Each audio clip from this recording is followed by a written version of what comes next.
Think about the caveman days. The men back then were hunting for resources, looking for shelter, and just pretty much doing all they can just so they could survive.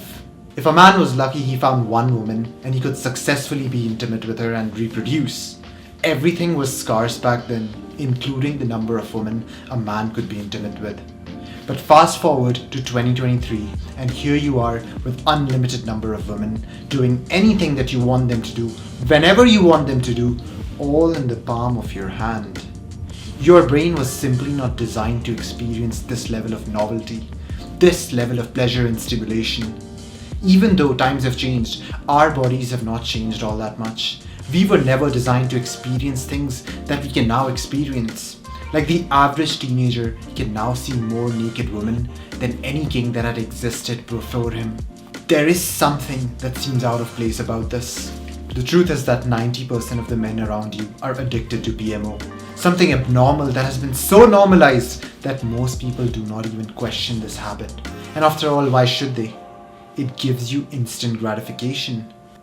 Then there are these few individuals that claim that actually escaping this habit and not bombarding your dopamine receptors with excessive, unearned dopamine makes them feel significantly better. The number of people who have made this claim is just too large at this point to be just mere placebo. At this point, there's a lot of validity to this hypothesis. Even looking back at it from an evolutionary perspective, it makes sense. The human brain was designed to experience fairly limited sexual options and not just unlimited sexual options at your fingertips. Like the perfect analogy for this would be the consumption of fast food. Like back in those days, you did not have a burger tree or pizza. Back in those days, if you actually wanted to eat, you had to hunt. This required a lot of time and energy, and what you gathered was nutritious food and not something produced in some factory. But fast forward to the 21st century and you now have access to calorie-dense food produced in some factory with 45 ingredients, and you can have it without making any effort at all. You have countless choices, countless apps. You no longer have to move a muscle. Once again, your body was not designed for any of this. This is the reason why most individuals around you are obese or have some sort of disease or ailment. No FAP is about returning back to what your body was designed for and what your body is familiar with. It is the absence of excessive stimulation. A lot of people claim that they feel more energetic, more happy during no FAP.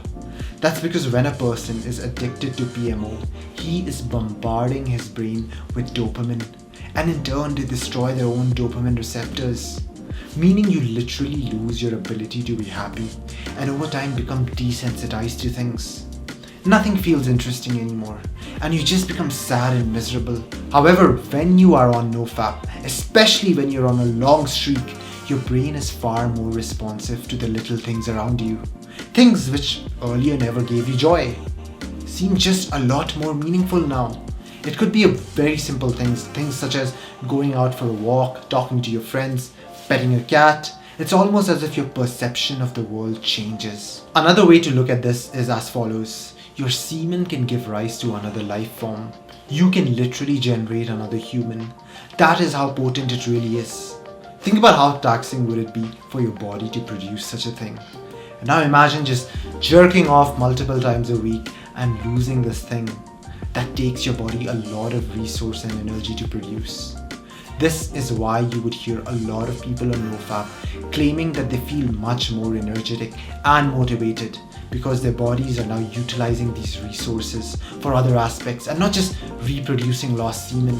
Your body now has more resources to offer you. This is why you feel like doing things. Whereas just jerking off to pixels on a screen just sedates you as a man. There you have it, folks. If you're still not convinced, I urge you to go about 40 days without PMO and record the changes in your mood, your energy levels and your thought process and see it for yourself. If you enjoyed this video, make sure you drop a like. And if you're interested in more content revolving around self-improvement and productivity, feel free to subscribe to the channel. Until then, keep the ball rolling, keep self-improving.